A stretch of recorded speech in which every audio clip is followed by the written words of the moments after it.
Chapter 1. The Weight She Carries. Before we dive into the story, drop a comment below and tell us where you're watching from. Enjoy the story. The alarm went off at 5 in the morning. Emily Carter didn't groan. She didn't hit snooze. She simply opened her eyes, stared at the ceiling for 3 seconds. The only 3 seconds of the day that belonged entirely to her. And then she got up. That was her life. 3 seconds of stillness. Then motion. Always motion. She moved quietly through the small apartment, stepping over the laundry basket she hadn't had time to empty, past the stack of bills on the counter she hadn't had time to open. The kitchen light flickered when she turned it on. It had been doing that for 2 weeks. She kept meaning to call the landlord. She kept running out of day before she ran out of things to do. She opened the cabinet. 2 packets of instant noodles. A half-empty jar of peanut butter. She made the noodles, split them into 2 bowls, and set the smaller one aside for Sophie. It wasn't the breakfast she wanted to give her daughter, but it was what she had. And Emily Carter had learned a long time ago that love doesn't always look the way you imagined it would.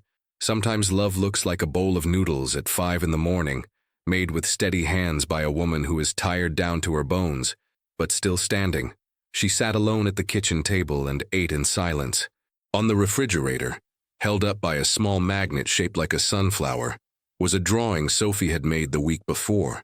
A yellow sun, a little girl with curly hair, and next to her, a tall figure with very large hands. "That's you, Mama," Sophie had said proudly. "I made your hands big because you hold everything." Emily had smiled then. Now, looking at the drawing in the early morning quiet, she felt something press against the inside of her chest. Not quite sadness, not quite pride. Something in between with no name she knew. She put on her shoes. The left one had a small tear near the toe that she'd patched twice with a strip of fabric glue. It held, for now. At 6:15, her phone buzzed. A text from Marcus, Sophie's father. "Hey, still planning to come Saturday. Looking forward to seeing you both." Emily read it once, then set the phone face down on the counter. She had learned not to feel too much about Marcus's messages until Saturday actually arrived. Hope was something she rationed carefully now, like the last of the peanut butter. You don't use it all at once. You make it last. She woke Sophie gently at 6:30. Her daughter stirred, blinked her big brown eyes, and reached both arms up without a word. Emily lifted her, held her close, breathed her in. This, she thought, this is why I get up. She dropped Sophie at their neighbor Mrs. Paula's apartment by 7, caught the first bus by 7:12, and was clocked in at her first job by 7:58. She would work until 1, then cross town, work again until 6, then come home, make dinner, give Sophie a bath, read one story, and do it all again tomorrow. It wasn't a glamorous life. It wasn't the life she had once imagined for herself, but it was hers, and Sophie's. And on most days, that felt like enough. On most days. That Friday evening, just as she was locking up after her second shift, her phone buzzed again. "Marcus, Saturday still works. I'll be there at noon. Promise." Emily stood on the sidewalk in the cool evening air and read the message twice. She thought about being careful. She thought about not hoping too much. Then, despite everything she knew, despite every Saturday that had come and gone without him, she felt it. A small, stubborn flame. Maybe this time, she thought. Maybe this time, he means it. She walked to the bus stop, phone pressed to her chest, already imagining Sophie's face when she saw her father walk through the door. She had no way of knowing that Saturday would bring something else entirely, something that would change her, not in the way she feared, but in the way she needed. How many hours of sleep did Emily get that night? Probably not enough, but she was up again by 5, because that's what she did. And Saturday was coming. Keep watching, because what happens next, no one saw coming. Chapter 2. Saturday morning. Saturday came the way it always did. Quietly, without warning, full of promise. Sophie woke up early, which never happened on school days and always happened on weekends. She padded into the kitchen in her socks, hair wild, eyes bright, and climbed into her chair at the table with the energy of someone who had slept 10 hours and dreamed only good things. "Is Daddy coming today?" she asked before Emily had even started the coffee. Emily kept her back turned for just a moment, long enough to press her lips together, long enough to find the right face. "He said he would, baby," she answered, turning around with a smile. We'll see. Sophie accepted that the way only a 3-year-old can, completely without suspicion, and went back to eating her toast. Emily watched her and thought, she still believes everything. That thought was equal parts beautiful and heartbreaking. By 11:30, Sophie was dressed.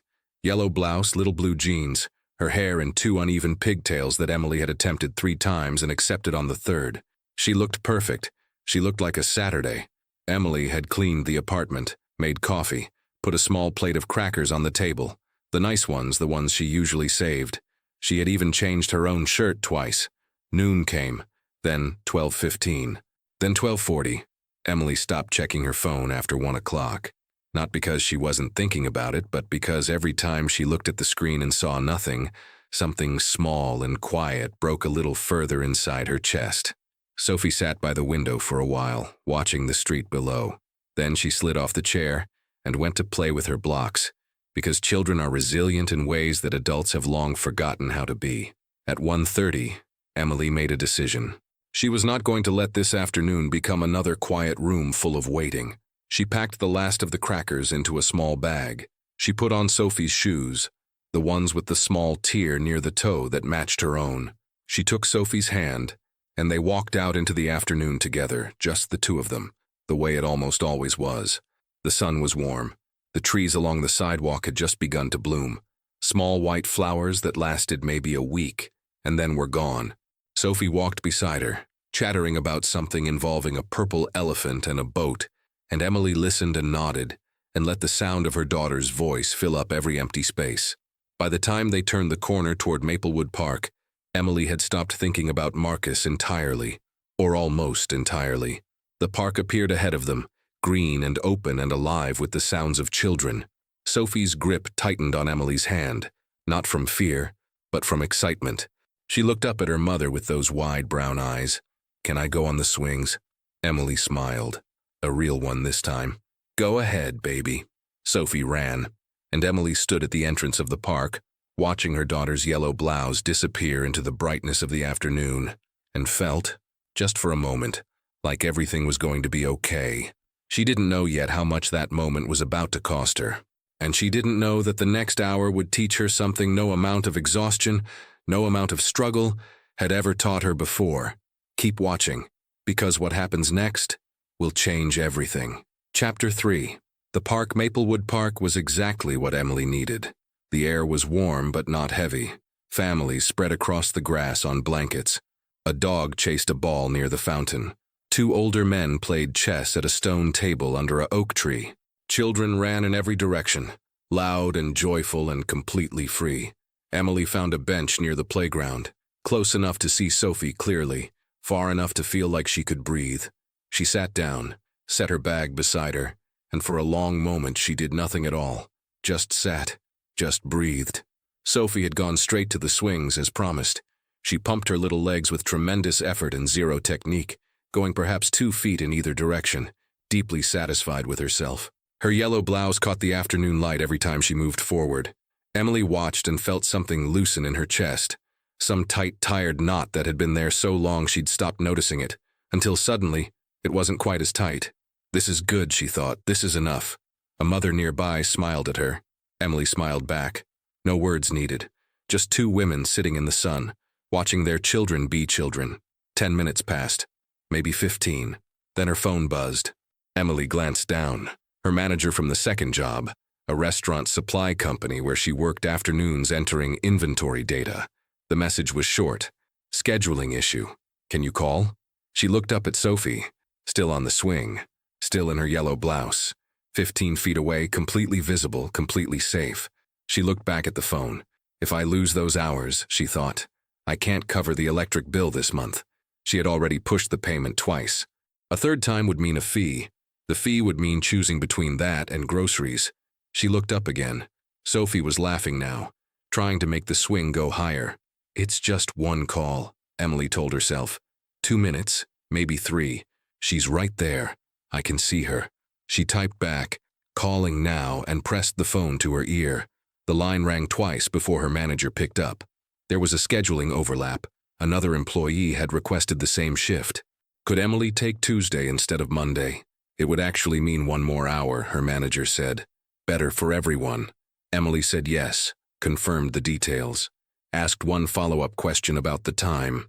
It was, in total, less than 4 minutes. She lowered the phone, looked up, and the swing was empty. The seat swayed gently back and forth, the way it does when someone has just stepped off. The chain still moved. The motion was so recent, so ordinary, that for 1 full second Emily's brain refused to register what her eyes were seeing.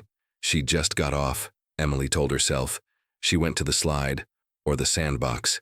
She's right here, but something underneath that thought, something quieter and much older and impossible to reason with, had already begun to rise. She stood up.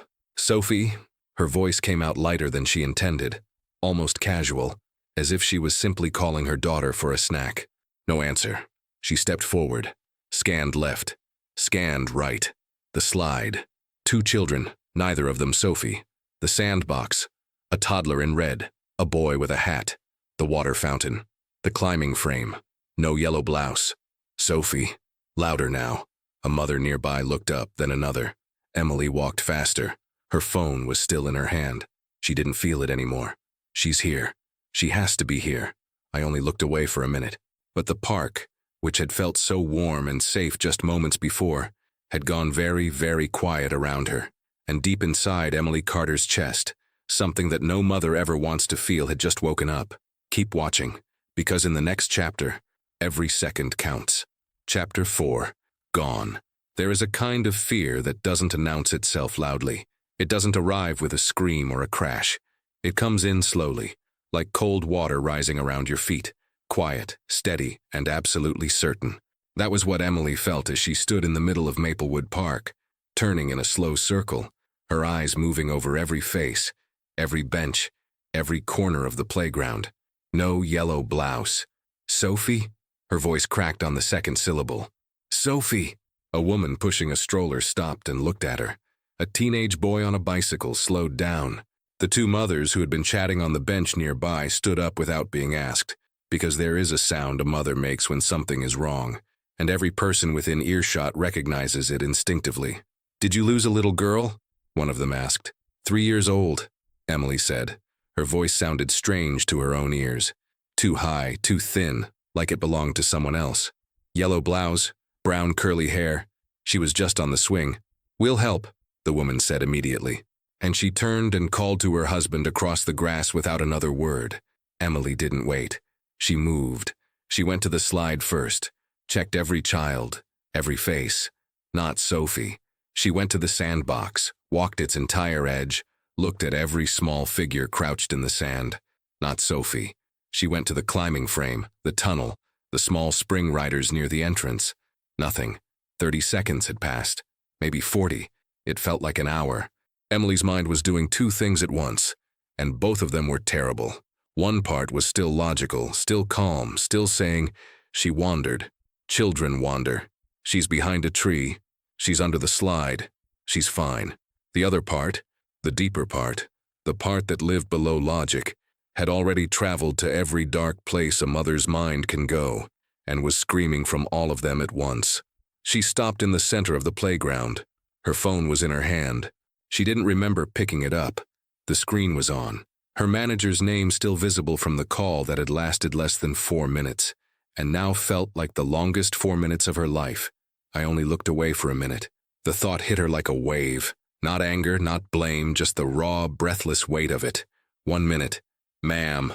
A young man in a gray t-shirt jogged toward her. I heard you calling.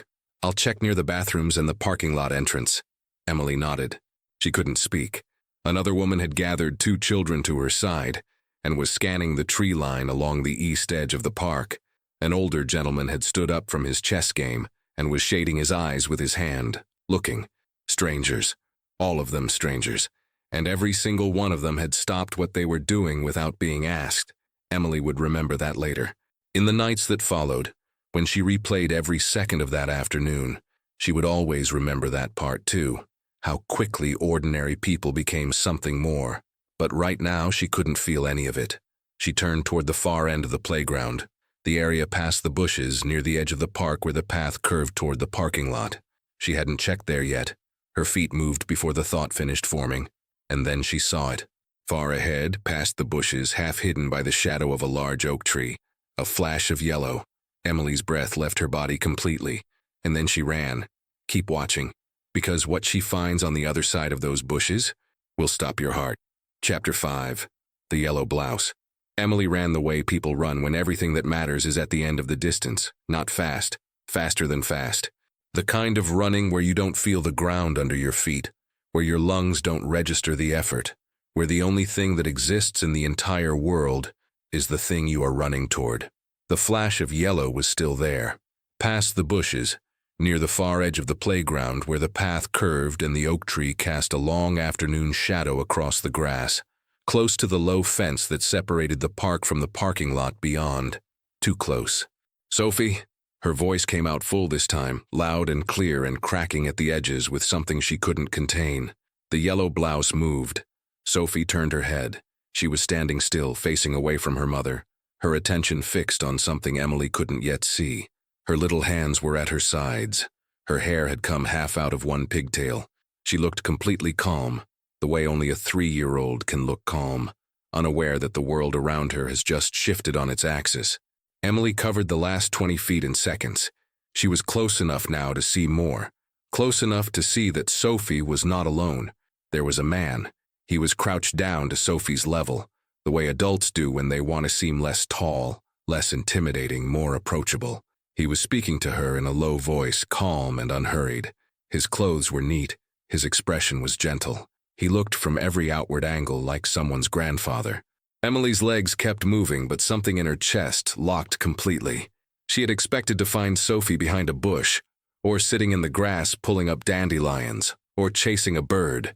She had prepared herself for relief, for a scolding she'd deliver with shaking hands, for the particular exhausted joy of finding something you were terrified of losing. She had not prepared for this. "Sophie," Emily's voice came out lower now, controlled in the way that takes everything you have. "Sophie, come here." Sophie glanced back at her mother, then back at the man, uncertain, not frightened, just caught between two attentions the way small children often are. The man looked up. His eyes met Emily's. He smiled. It was a perfectly ordinary smile. Patient, warm, the kind of smile that belonged on a park bench or a front porch or a church doorway. There was nothing sharp in it, nothing that a stranger passing by would look at twice.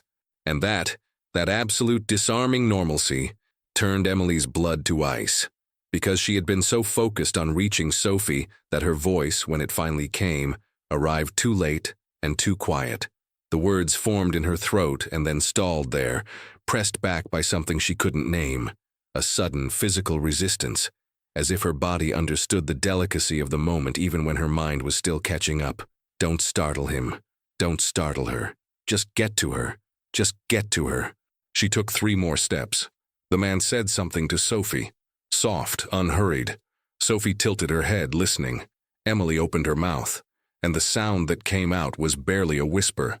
Not from fear, from the terrible, suffocating weight of the moment pressing down on every part of her at once.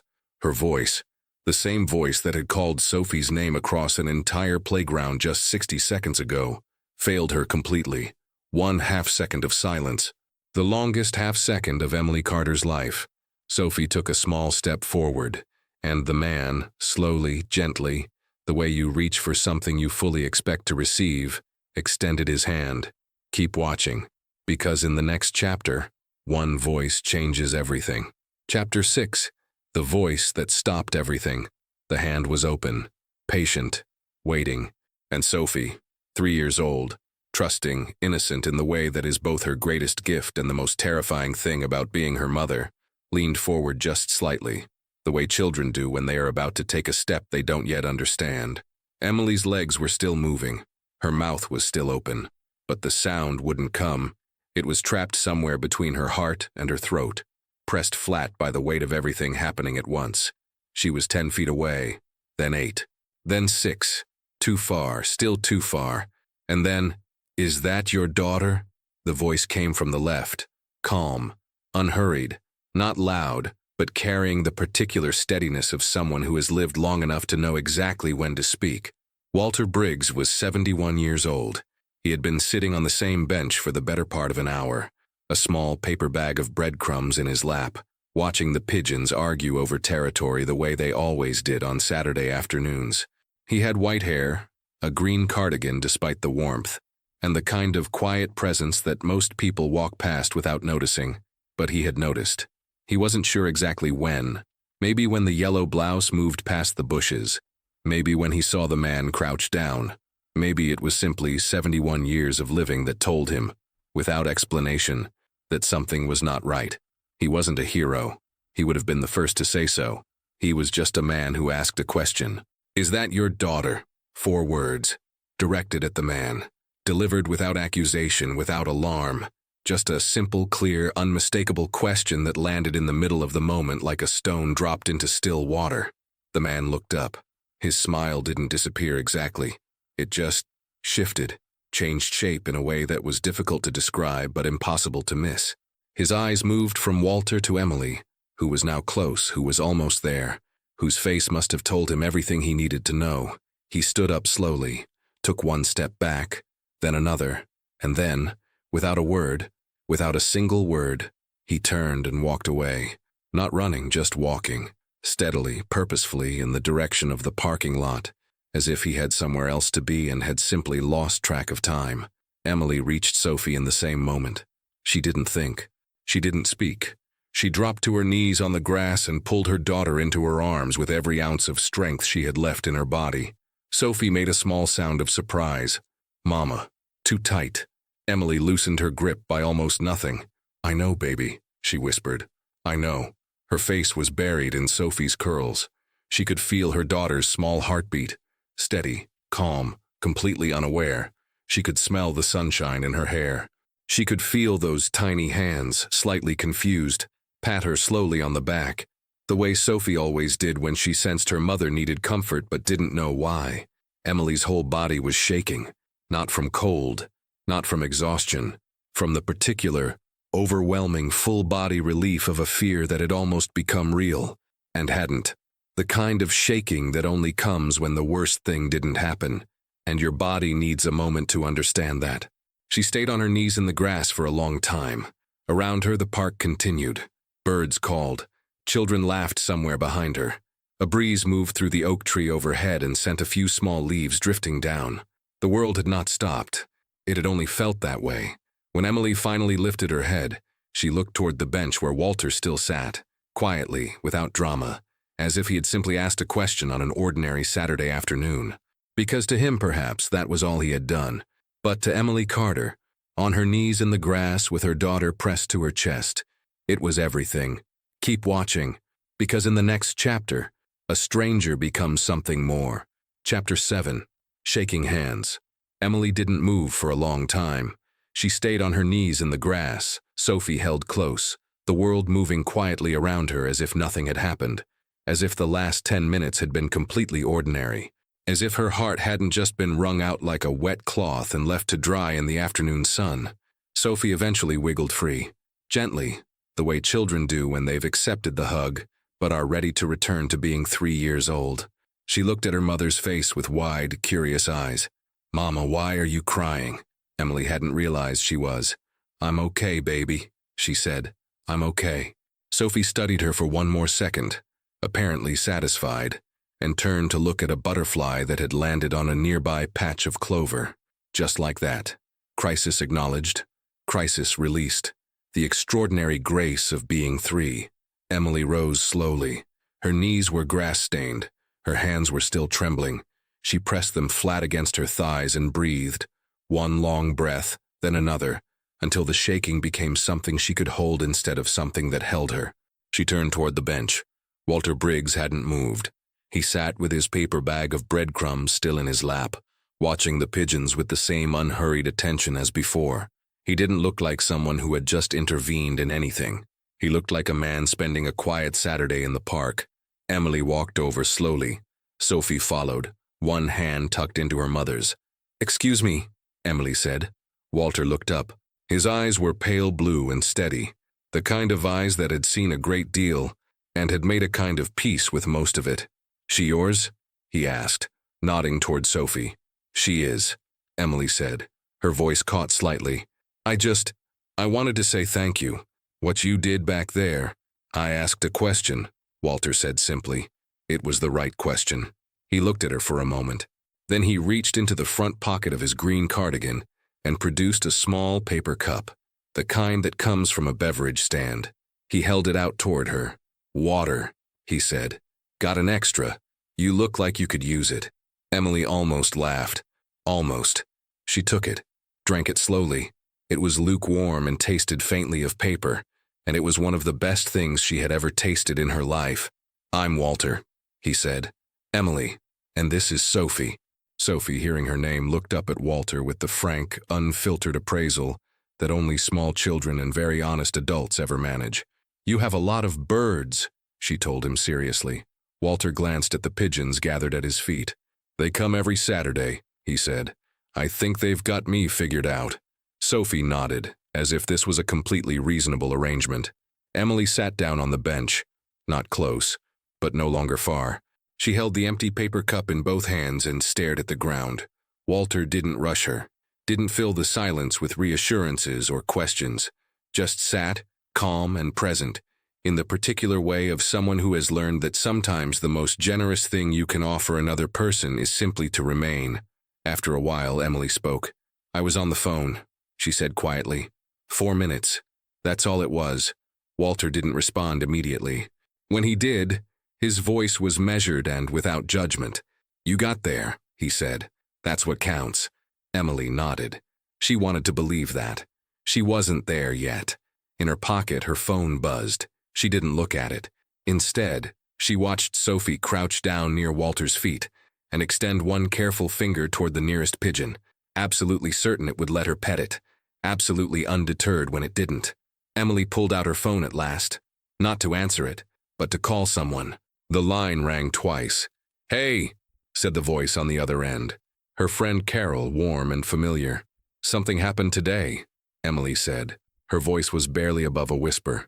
A pause. Then, I'm listening. And for the first time since the swing went empty, Emily let herself start to fall apart. Chapter 8. The night after Emily put Sophie to bed at 7:30, she read the usual story, the one about the bear who couldn't find his hat, and Sophie was asleep before the bear found it. She always was. Emily sat on the edge of the small bed for a moment after, watching her daughter's chest rise and fall in the soft glow of the nightlight. Steady, calm, perfect. She pulled the blanket up to Sophie's chin, smoothed the curls back from her forehead, and pressed the lightest possible kiss just above her eyebrow. Sophie didn't stir. Emily stood, turned off the lamp, and stepped out into the hallway. Then she sat down on the floor, back against the wall, knees pulled to her chest right outside Sophie's door. She didn't plan to. Her legs simply stopped carrying her any further, and the floor was there, and she let it hold her.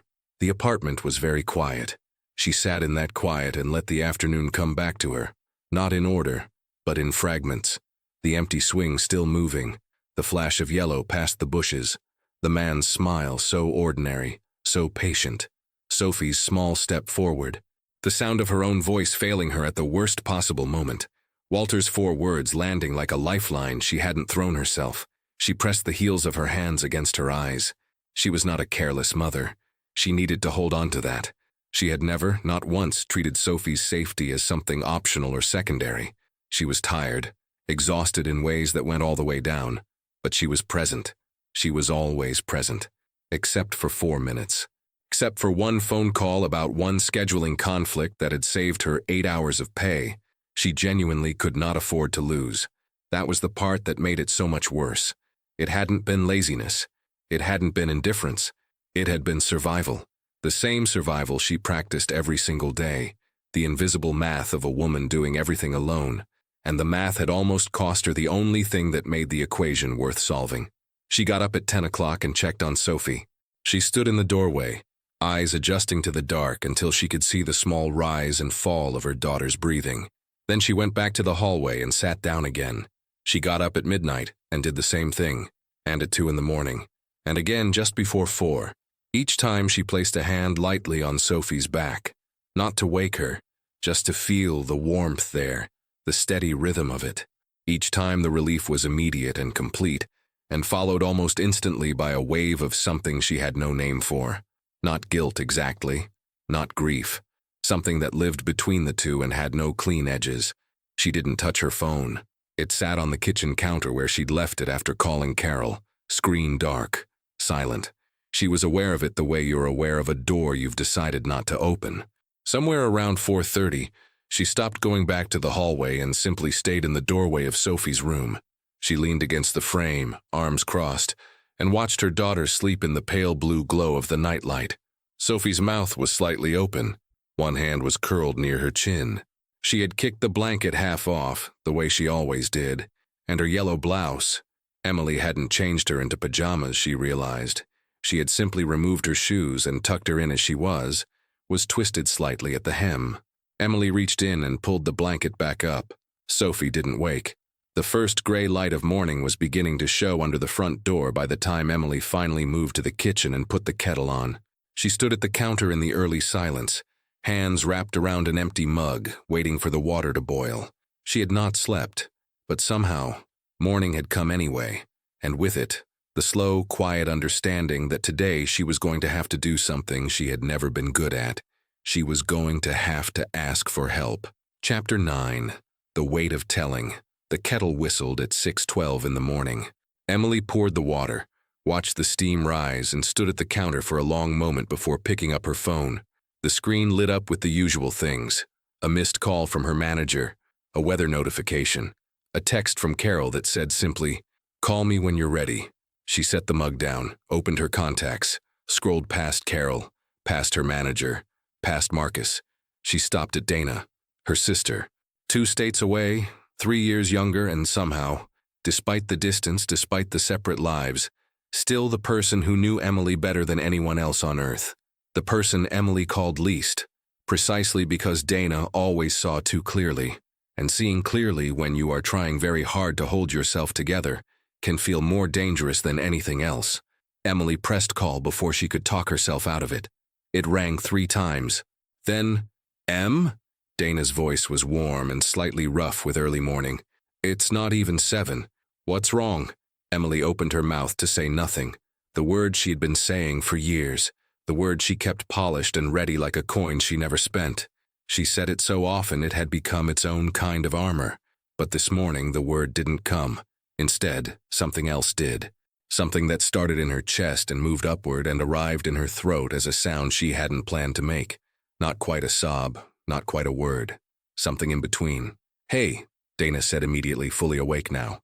"Hey, I'm here. Talk to me." So Emily talked. She told her everything. The park, the phone call, the empty swing, the flash of yellow past the bushes, the man crouched down, calm and smiling, her own voice failing her at the moment she needed it most. Walter's 4 words. Sophie patting her back, completely unaware. She told it in the fragmented, non-linear way that real things get told, not as a story with a beginning and end, but as a series of images that kept arriving out of order, each one sharp and heavy and demanding to be said out loud. Dana didn't interrupt.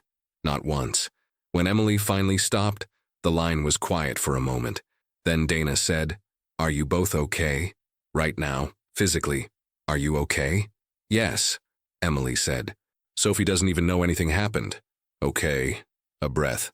"Okay, good." Another pause, shorter this time. "Now I need you to hear me. Are you listening?" Emily nodded, then remembered Dana couldn't see her. "Yes." "You didn't fail her." Dana's voice was steady and deliberate, the way it got when she meant every syllable. "You are doing this completely alone. 2 jobs, no help, no backup, no one to hand her to for 5 minutes while you handle something that couldn't wait. That was never okay, Em. That was never a system that was going to work forever without cracking somewhere." Emily pressed her lips together. "I'm not saying that to make you feel better," Dana continued. "I'm saying it because it's true. You have been running on empty for 2 years and you never told me how bad it was. That's on both of us." The silence between them was different now, softer. "I hate asking for help," Emily said quietly. "I know you do. It feels like admitting I can't do it." "No," Dana said. "It feels like that, it isn't that." A beat. "Can I ask you something?" "Yeah. If Sophie came to you in 20 years, exhausted, doing everything alone, too proud to ask for help, What would you tell her? Emily closed her eyes. She didn't answer. She didn't need to. Dana let the silence do its work. Let me help, she said finally. Not as charity, not as pity, as your sister. A pause. Let me start with something small. One thing. Whatever you need most right now. Emily stood at the counter, phone pressed to her ear, mug growing cold in her other hand. Outside, the morning light was coming in fully now through the kitchen window, falling in a long pale stripe across Sophie's drawings on the refrigerator. The yellow sun. The big hands. Okay, Emily said at last. It came out barely above a whisper, but she meant it, and for the first time in longer than she could remember, she didn't take it back. Chapter 10. Small changes. Change, Emily discovered, doesn't arrive the way you expect it to. You imagine it as a moment, a decision, a clear before and after, like a door swinging open onto something new and bright. You imagine feeling ready. But real change, the kind that lasts, is quieter than that. It arrives in small, uncomfortable steps that don't feel like progress while you're taking them. It feels, most of the time, like loss. The first step was the hardest. 3 days after the park, Emily called her manager at the second job and asked for a reduced schedule, fewer afternoon hours, less overlap with Sophie's time. Her manager was understanding, more than Emily had expected, and they worked out an arrangement that cost her 6 hours a week. 6 hours. At her rate, that was money she had already mentally spent. She hung up the phone and sat very still at the kitchen table for a full minute, running the numbers in her head the way she always did. Rent, electric, groceries, Sophie's shoes, the ones with the tear near the toe that had become 2 tears now and couldn't be patched again. The math was tight. It was always tight. But it held. Barely. But it held. She wrote the number down on a piece of paper, looked at it for a long moment, and then folded it and put it in the kitchen drawer. Some things were easier to carry when you stopped looking directly at them. The second step came the following Tuesday. Dana had found it, a mother's support group that met weekly at the community center 6 blocks away. Free, informal, no requirement to speak, no expectation to perform. Just a room full of women who were also doing their best in conditions that asked too much of them. Emily arrived 7 minutes late and sat in the back. She didn't say a single word the entire evening. She listened to a woman named Rosario talk about her teenager and the particular loneliness of loving someone who is slowly becoming a stranger. She listened to a woman named Beth describe the exhaustion of working nights and parenting days and never fully being present for either. She listened to a woman named June laugh, really laugh, at something impossible about her own situation, and watched the rest of the room laugh with her, and felt something shift very quietly inside her chest. She drove home without speaking, put Sophie to bed, sat at the kitchen table in the dark, and made a note in her phone to go back next Tuesday. The third step was Sophie. Dana had suggested a weekly video call, something consistent, something Sophie could count on.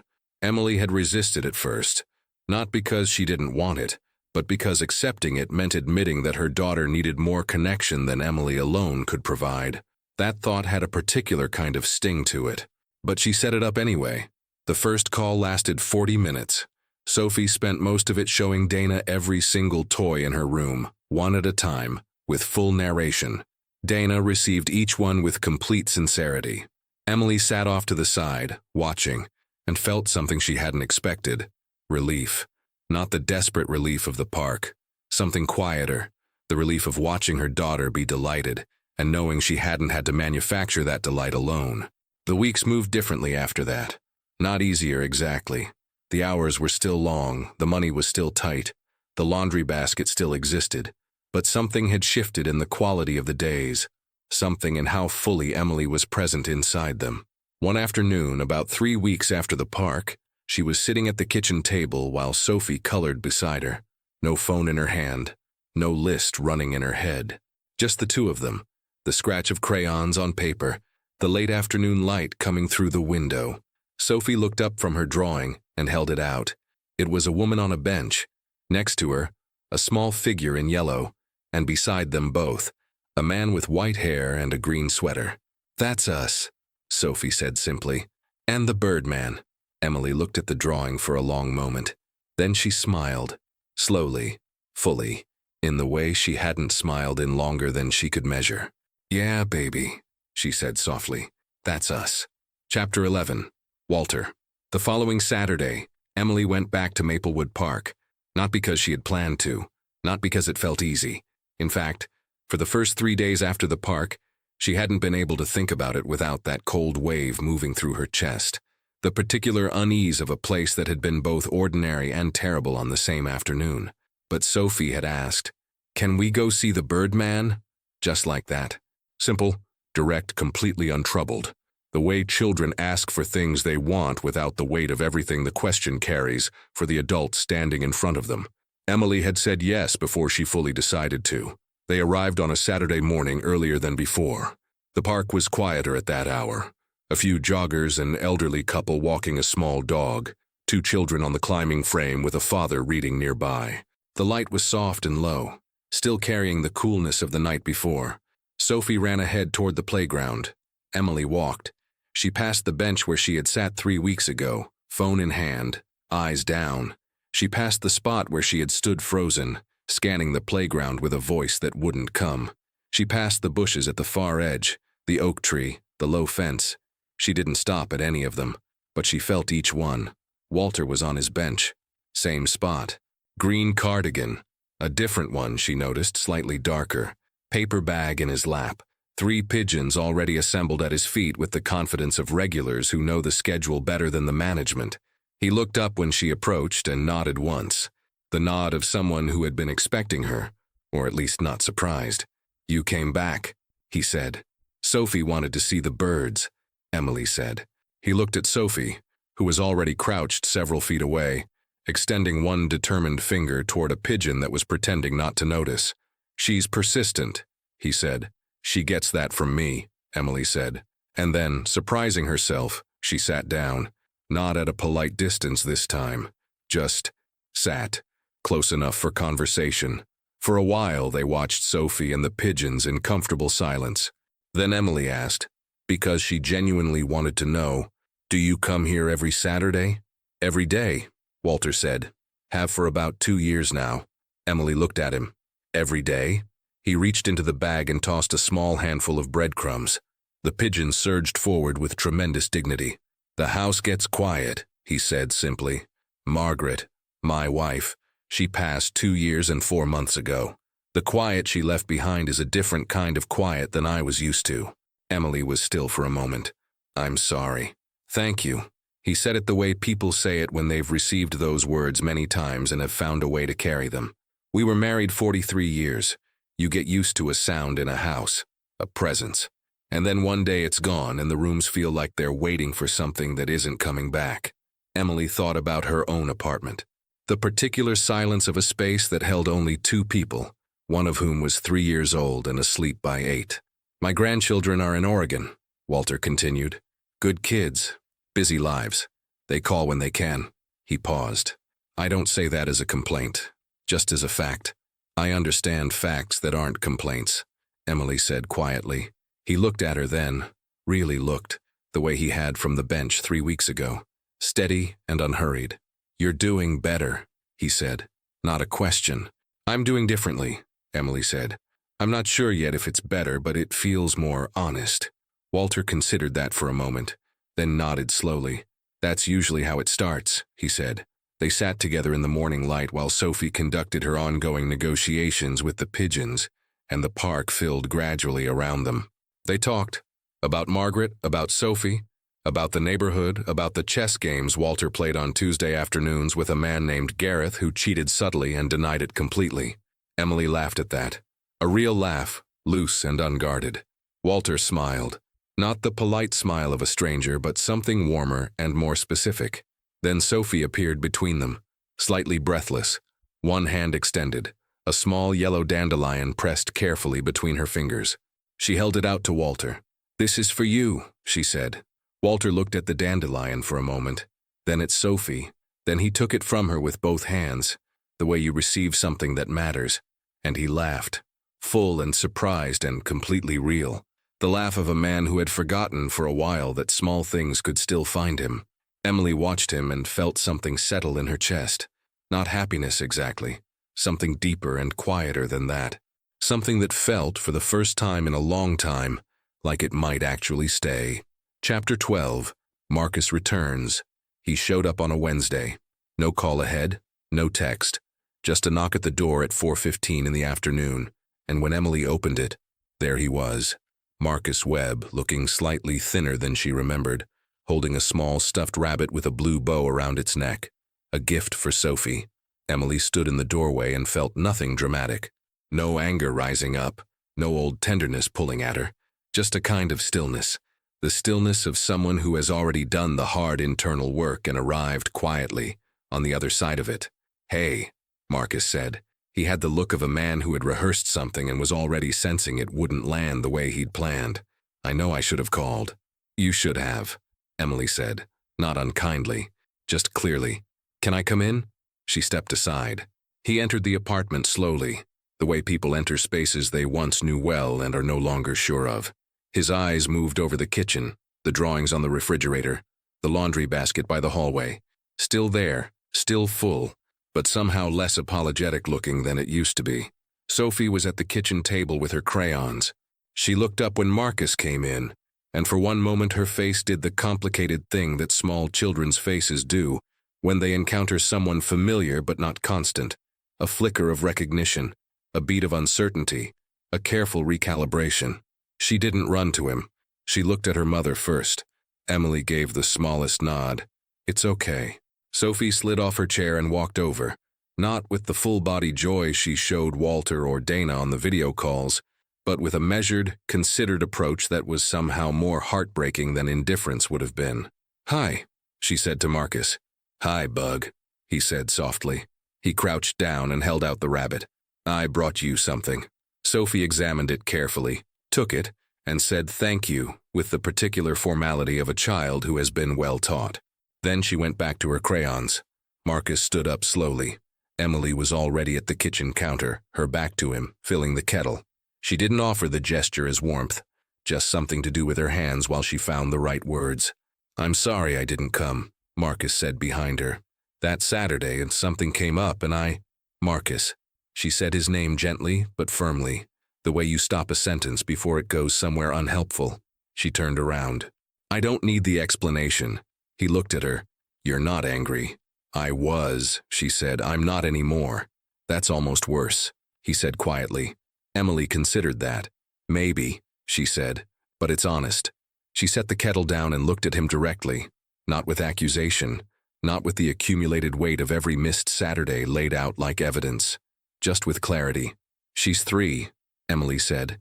"She doesn't understand promises yet. She just understands who shows up." A pause. "Right now, you're someone who visits. That can change, but it has to be your choice, not something I ask for, not something I wait for. Something you decide." Marcus was quiet for a long moment. From the table, the sound of Sophie's crayons moving across paper. "I don't know how to do this," he said finally. His voice was lower now, stripped of the rehearsed quality it had carried at the door. I think I want to, but I don't know if wanting is enough." "It's not," Emily said. "Not cruelly, just honestly. But it's a start if you mean it." He looked past her at Sophie, who was holding up a drawing and examining it critically, completely absorbed. Something moved across his face. Not guilt, not exactly, more like recognition. The particular recognition of someone seeing for the first time what they have been absent from. He didn't stay long after that. Emily walked him to the door. He paused on the threshold, the way people pause when they have more to say and aren't sure any of it will help. "You seem different," he said. "I am," she said simply. He nodded once, stepped out. She closed the door behind him, quietly, without drama. She stood in the hallway for a moment listening. From the kitchen, Sophie's voice. "Mama, come see." Emily walked back to the table. Sophie held up the drawing. A woman standing very straight, both arms out wide, big hands. "That's you," Sophie said. "You're flying." Emily sat down beside her daughter, looked at the drawing, and felt the truth of it settle into her chest like something that had always been there, waiting to be seen. She wasn't flying yet, but she was no longer falling. Chapter 13. The Call. The letter from the community center arrived on a Thursday. Not a call first. An actual letter, printed on pale blue paper, folded into thirds, slipped through the mail slot sometime between 7 in the morning and noon. Emily found it when she got home from her first shift, still in her coat, bag still on her shoulder, Sophie balanced on her hip. She almost set it aside with the bills. Something made her open it instead. It was brief, 2 short paragraphs. The community center was expanding its early childhood education program and had an immediate opening for a part-time assistant, mornings only, 4 days a week. A small stipend was included, and because the position was center-based, the letter noted, the assistant's child could attend the on-site daycare program at a significantly reduced rate. Emily read it twice, standing in the hallway.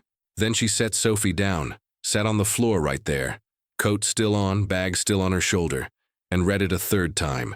She had not applied for anything.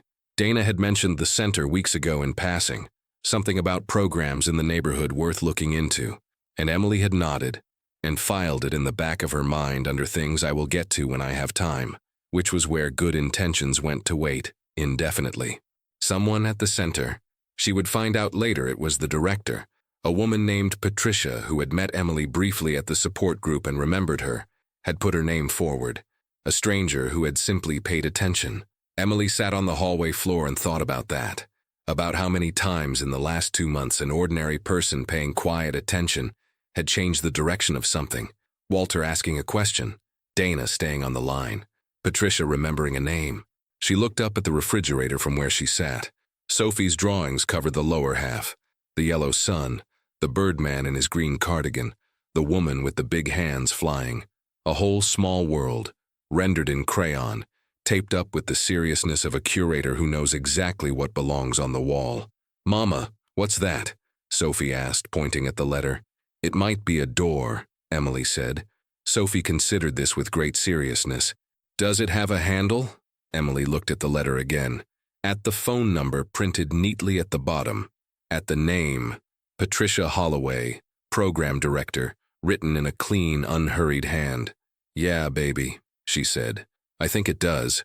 She changed out of her work clothes, made Sophie a snack, and sat at the kitchen table, with the letter in front of her and her phone beside it. She almost waited until tomorrow. That was her instinct, to sleep on it, to run the numbers again, to make sure she wasn't being impulsive. She had spent so long being careful that caution had become its own kind of habit, and habits are hard to distinguish from wisdom until you examine them in the light. She examined this one.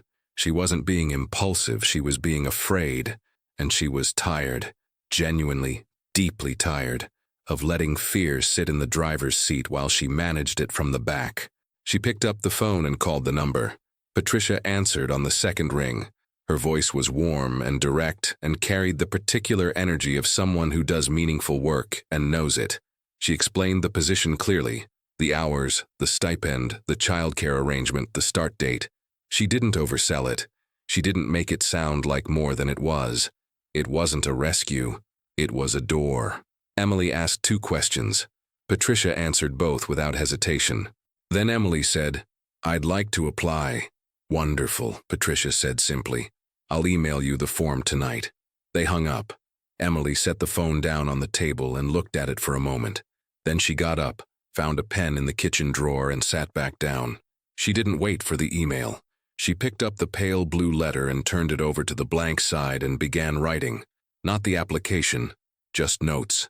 Things she wanted to say, things she was good at. Things she had learned in the last 2 months about herself that she hadn't known before. Sophie climbed into the chair beside her and picked up a crayon and began drawing on a separate piece of paper, matching Emily's focus with her own. The 2 of them sat at the kitchen table in the late afternoon quiet, side by side, each making something. Outside, the light was going golden the way it does in the last hour before evening, warm and unhurried, falling through the window across the table, across Sophie's curls, across the pale blue letter and Emily's careful handwriting. It was, Emily thought, a very ordinary moment, and it was, without question, one of the most beautiful ones she had ever been inside. Chapter 14. Almost spring-winter passed the way winters do when you are too busy living to watch them go. Emily started at the community center on the second Monday of January. She arrived 7 minutes early, Sophie on her hip, the pale blue letter folded in her coat pocket for no practical reason, except that it had started to feel like something worth carrying. Patricia met her at the door. She was exactly as she had sounded on the phone, warm, direct, unhurried. She showed Emily the classroom, introduced her to the lead teacher, a gentle and precise woman named Constance, and then walked her to the small adjoining room where the daycare program operated. Emily set Sophie down inside the door. Sophie looked at the room, the bins of blocks, the low shelves of picture books, the small table with the art supplies arranged in careful rows, and then looked back at her mother with an expression that said, quite clearly, "You may go now." Emily laughed. It surprised her. "She'll be fine," Patricia said beside her. "I know," Emily said, and she did. The work was not complicated. She assisted Constance with the 3- and 4-year-olds, reading to small groups, setting up activities, helping with transitions, the patient and repetitive and quietly meaningful labor of being present for children, at the age when presence is everything. She was good at it in the way you are good at something that asks for exactly what you have. By the end of the first week, 2 of the children had decided she was their favorite. She didn't tell Constance that, but she knew. The stipend was modest, less than the hours she had given up. But the math, when she laid it out carefully on paper, worked. Barely. And then a little more than barely, once the reduced childcare cost was factored in. She stopped eating instant noodles for breakfast. It was a small thing. It was not a small thing. February came. Dana visited for a long weekend and slept on the couch and spent 2 full days doing nothing more structured than being in the same rooms as Emily and Sophie. They cooked together. They watched old movies Sophie didn't understand and laughed at anyway. On Sunday morning, Dana braided Sophie's hair with a focus and seriousness that Sophie received as her absolute due. When Dana left, Sophie stood at the window watching the car until it turned the corner. "Will she come back?" Sophie asked. "Yes," Emily said. And this time she said it the way you say things you are certain of. March arrived quietly. The days lengthened in that slow, almost imperceptible way they do in early spring. Not warm yet, but no longer fully cold. The light in the apartment shifted. The kitchen window, which in winter had framed only gray, now caught an hour of afternoon gold that moved across the floor like something deliberate. Emily noticed it one day and stood in it for a moment. Just stood, doing nothing, feeling the warmth on her face. She went to the support group most Tuesdays. She had stopped sitting in the back. She had spoken, really spoken, for the first time in late February. Not about the park, not yet. Just about exhaustion, about the particular weight of loving someone more than you love yourself, and the way that can quietly hollow you out if you let it do all the work alone. The room had been very quiet when she finished. Then Rosario had said, "That's exactly it. That's exactly what it is." And something that had been wound tightly inside Emily for a very long time had loosened another turn. Walter she saw on Saturdays, and sometimes on Wednesday mornings when her schedule allowed. They had developed the rhythm of a genuine friendship, unhurried, undemanding, built on the particular comfort of 2 people who had each been lonely in quiet ways, and had found, without planning it, that the loneliness was smaller when shared. He had started teaching Sophie chess. She was spectacularly bad at it and deeply enthusiastic, which Walter seemed to find more satisfying than competence. One Wednesday in mid-March, sitting on their bench while Sophie attempted to explain her own rules to an increasingly confused pigeon, Walter said, "Margaret would have liked you." Emily looked at him. She had no patience for pretending either, he said simply. Emily thought about that for the rest of the day. That evening, after Sophie was in bed, she sat at the kitchen table and looked at the drawings on the refrigerator. They had accumulated over the months, layer upon layer of crayon suns and stick figures and abstract shapes that Sophie narrated with great confidence and Emily preserved with great care. Near the center, slightly crooked, was the newest one, a park bench. 2 figures side by side, one tall, one small, and above them, in yellow crayon, the largest sun Sophie had ever drawn, taking up nearly the entire top half of the page, round and uneven and radiantly, defiantly bright. Emily reached out and straightened it on the refrigerator. Then she turned off the kitchen light and went to bed. And for the first time in as long as she could remember, she slept the whole night through. Chapter 15. 1 second. It was the second Saturday of April. Maplewood Park had come back to itself the way it always did in spring. Slowly, then all at once. The trees along the path had filled in overnight, it seemed, green and full and generous with shade. The flower beds near the entrance were blooming in colors that had no business being that bright. Children moved through the warm air like they had been released from something. Emily arrived at 10 in the morning. She carried nothing but a small bag, a water bottle, Sophie's sweater in case the breeze picked up, her phone tucked all the way at the bottom where it would require a conscious decision to reach. Sophie ran ahead the moment the park came into view. "Swings," she announced as if claiming territory. "Swings," Emily confirmed. She found their bench, hers and Walter's, as it had quietly become over the months, and sat down in the morning light. The wood was warm already from the sun. Somewhere nearby, a bird was conducting a very long and passionate argument with another bird, and losing. Walter arrived 8 minutes later, green cardigan, paper bag, the unhurried gait of a man who has somewhere to be and knows it will still be there. He sat down beside her without ceremony. "She's already on the swings," Emily said. "Of course she is," he said. They watched Sophie for a while in comfortable silence. She had gotten stronger over the winter. Her legs pumped with real purpose now, and the swing went genuinely high. And every time it reached its peak, she looked over at the bench to make sure they were watching. They always were. Emily leaned back and let the sun fall on her face. She breathed in the spring air, cut grass, something flowering nearby, the faint warmth of the earth waking up again after a long time under the cold. She thought about the last year, not with the sharp, fragmentary quality of those first nights after the park, those replays that arrived uninvited and relentless, but with something quieter and more settled, the way you look back on a difficult road from a place of rest and can finally see its shape whole, without the fear distorting it. She thought about the empty swing, about 4 minutes and everything they had cost and everything they had ultimately taught her. She thought about a man she would never see again, his ordinary smile, his patient hand, and the way danger had looked so completely like safety that morning, and how that had frightened her more than anything else. Not because the world was cruel, but because it was complicated, and raising a child inside that complication required more than love. It required presence, community, the willingness to ask for help and mean it. She thought about Walter's 4 words, about Dana on the phone at 6 in the morning, about Patricia and the pale blue letter, about Rosario and Beth and June and the Tuesday nights that had slowly, without announcement, become something she needed, about Sophie's drawing, the woman with the big hands. "You hold everything, Mama."